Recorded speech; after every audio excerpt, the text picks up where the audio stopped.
afford decent clothes for their children or decent shoes for their children, forced to buy open-toed shoes in the hope that sandals or flip-flops in the hopes that those will last longer, and simply unable to afford basic food. And we hear it everywhere we go, we hear it. I heard from a constituent of mine in Dublin Bay South, an assistant manager in a restaurant. He tells me he has started to pick up additional shifts in another restaurant, as well as shifts with a private home care provider, just to be able to keep on top of his rent and provide for his family. Another constituent on a good salary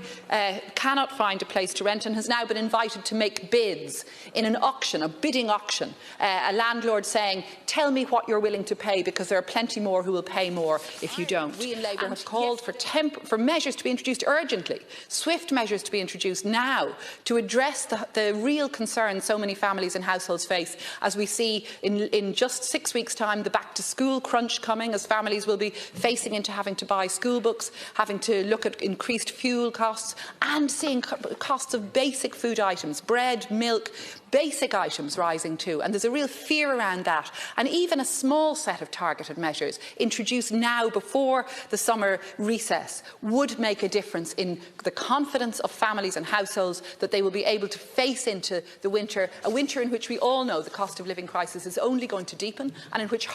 the real hardship that I saw yesterday in the Capuchin Centre, that real hardship is going to get even worse for families and for individuals.